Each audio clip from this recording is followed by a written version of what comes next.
Environmental Protection Management. This is an elective course offered by the Department of Civil Engineering. The course code is 18CV753. Out of 100 of planets discovered in our observable universe, the only planet where we find the living organism is the Earth. And of course, in our solar system, Earth is the only habitable one. There is an interaction between the solid Earth, its water, its air, and biota, that is the living organism. There exists always an interdependent dynamics relationship between all these four components. The invention, what happened in other way, are posing danger to the environment. For example, plastic, when it was discovered, the people thought it is a boon to mankind.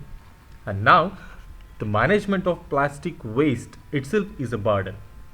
It is the time to protect and take care of our environment. Yes, now we are thinking to colonize the Mars and lunar colonies. Now, the famous physicist, he said, if we have the power to turn another planet into Earth, then we have the power to turn Earth back to Earth. In this regard, environmental protection and management deals with the management of environmental standards, the objectives, and how this management system work, the environmental audit, and the applications. To approach any environmental problem, we have to approach the system. These system approaches, it should vary from the bee swarms to traffic jam, natural to industrial ecosystem, and climate change to obesity.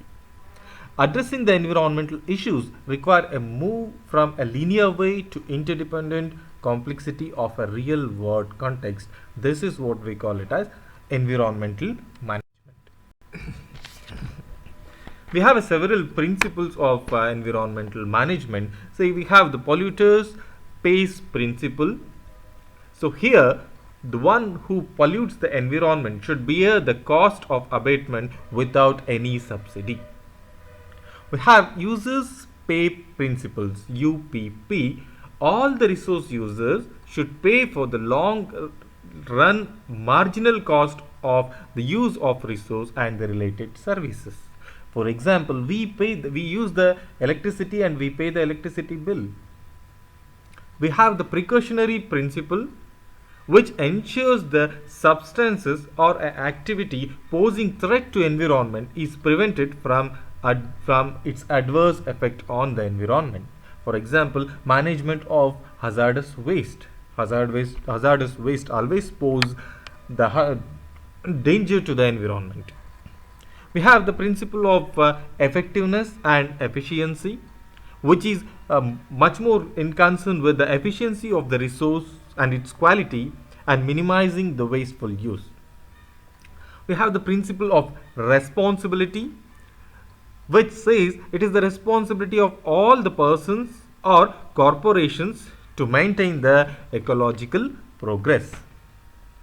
We have the principle of participation, which says it is the duty of all the persons to participate in collectively and environmental decision making activities. For example, it may be the use of trees and the other minerals, or it may be the management of the solid waste or other biomedical waste.